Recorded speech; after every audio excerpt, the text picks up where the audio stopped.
नमस्कार दोस्तों, मैं डॉक्टर अरुण सिंह। मैं गैस्ट्रोएंटरोलॉजिस्ट हूँ बंसल हॉस्पिटल भोपाल में।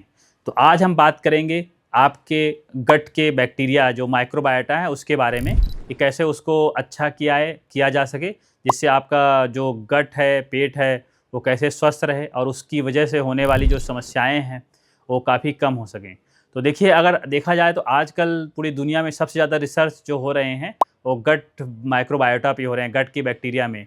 और इवन लोग अलग अलग तरह का क्लेम, कुछ लोग स्टडी भी दे रहे कि तरह तरह की जो बीमारियां होती हैं और उसकी वजह से काफ़ी उसमें उसकी हो सकता है कि उसकी वजह से ही हो, या कि उसकी मतलब कि जैसे कि पेट की बीमारियां तो ठीक ही है, जैसे मान लीजिए कि लीवर की समस्या या कि आईबीएस जिसको हम बोलते हैं, या आईबीडी हो गया, inflammatory bowel disease, ulcerative colitis, Crohn's disease हो गया।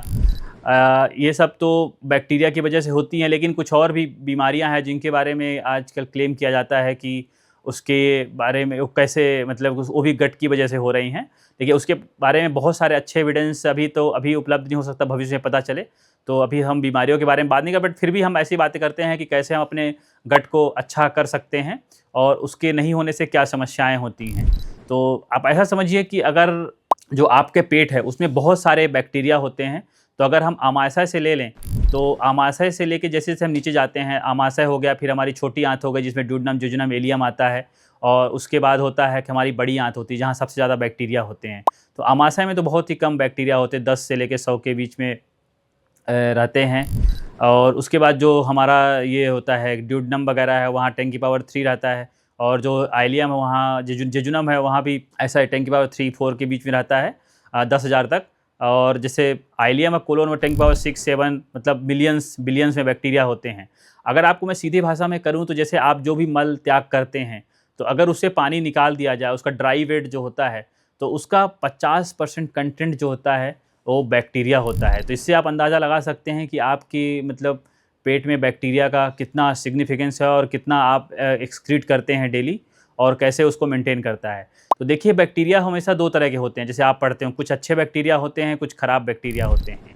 और जो अच्छे बैक्टीरिया होते हैं हमेशा हेल्थ को अच्छा करते हैं, और जब ख़राब होते हैं वो हमेशा आपको बीमारियों का उसकी वजह से आपको तरह तरह की बीमारियां होती हैं, जैसे दस्त होना हो गया, या कि आईबीएस भी आप बोल सकते हैं। अब ये देखा गया है कि उसको अच्छा कैसे किया जाए। तो ये देखा गया कि अगर आपकी लाइफ जो है बहुत ही फास्ट लाइफ है, आप मतलब कि आप प्रोसेस डाइट बहुत ले रहे हैं, आप शहर में रह रहे हैं, स्ट्रेस बहुत हो रहा है, तो इसकी वजह से उन सब सारे बैक्टीरिया हैं जो उनका जो होता है वो कंपोजिशन बिगड़ जाता है।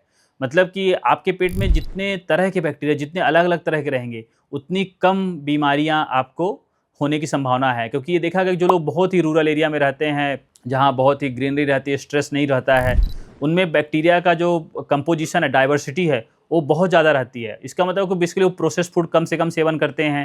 वो फ्रूट्स है, सब्जियां, हरी सब्जियां हैं, जो भी फ्रेश फ्रूट्स हैं उनका सेवन ज़्यादा करते हैं। उसके अलावा वो एक्सरसाइज करते हैं, मतलब जो किसान है तो खेतों में काम करता है, मजदूर काम करते हैं, अलग तरह के मजदूर हैं। और क्या है कि हर दही खाने में कर्ड भी ले रहे हैं, फ्रूट्स भी ले रहे हैं, वेजिटेबल्स भी ले रहे हैं, स्ट्रेस भी कम होता है।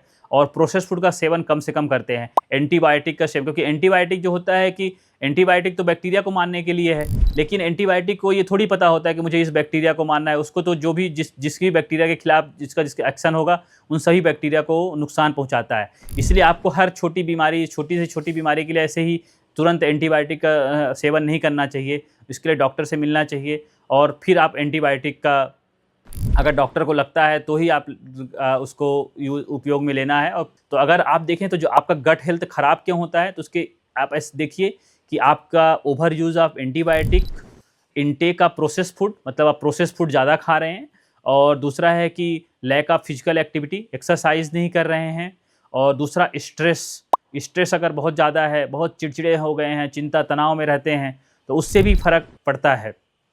और अगर आपको उसको अच्छा, अगर गट की डाइवर्सिटी को अच्छा मेंटेन करना है, अच्छा रखना है कि जिससे आपको ये सब बीमारियां ना हो, तो उसके लिए आपको खूब सारा फल, फ्रूट्स, सैलेड, हरी सब्जियां और प्रोसेस्ड फूड जैसे ये चिप्स कुरकुरे फ्राई वाली हैं, इन सब का सेवन कम करना पड़ेगा। और दूसरा, स्ट्रेस को भी अपने आप से दूर भगाएं, कुछ ऐसा करें। तो इस तरह की है अभी, क्योंकि हम आपको इस बता रहे हैं कि जैसे हमारी पेट की कई सारी बीमारियां हैं, उसमें हमने जैसे आजकल आपने सुना होगा कि फीकल स्टूल जो होता है उसको हम बोलते हैं फीकल माइक्रोबायोटा ट्रांसप्लांटेशन। तो उसमें क्या होता है, हम अच्छा जो स्वस्थ इंसान होता है उसके स्टूल को लेकर के जो बीमार होते हैं, जैसे जिनको इन्फ्लेमेटरी बाउल डिसीज है, इवन ये भी देखा गया कि अगर अल्कोहल की वजह से जो हेपेटाइटिस होता है, अभी उसमें बहुत ज़्यादा डेटा नहीं है, बट एक दो जगह लोगों ने दिखाया है कि अगर फीकल माइक्रोबायोटा का हम ट्रांसप्लांट करते हैं तो हेपेटाइटिस में भी इलाज उसके हो सकता है। फिर एक बैक्टीरिया होता है क्लोस्ट्रीडियम डिफिसिल है, जो कि बहुत सारे बैक्टीरिया के कंजम्पशन की वजह से होता है। तो वह क्लोस्ट्रीडियम डिफिसिल अगर नहीं ठीक हो रहा है, कई बार बिना कोई और परेशानी हो रही है, तो हम फीकल माइक्रोबायोटा को ट्रांसप्लांट करके कर सकते हैं। तो इससे आप समझ सकते हैं कि अगर अच्छे बैक्टीरिया होते हैं तो पेट की कई सारी बीमारियां हैं उनको दूर करने में मदद करती हैं। और क्या है कि जो आप जैसे हरी सब्जी फल इनका सेवन करते हैं, ये सब बैक्टीरिया का अच्छे जो बैक्टीरिया उनका खाना है। तो जितना आप एक कॉम्प्लेक्स कार्बोहाइड्रेट लेंगे तो बैक्टीरिया को फूड मिलेगा और वो और अच्छे फ्लोरिश करेंगे और आपके गट को स्वस्थ रखेंगे। आई होप आपको ये वीडियो पसंद आया होगा। लाइक, और अगर आपको पसंद आया हो तो लाइक शेयर सब्सक्राइब जरूर करें।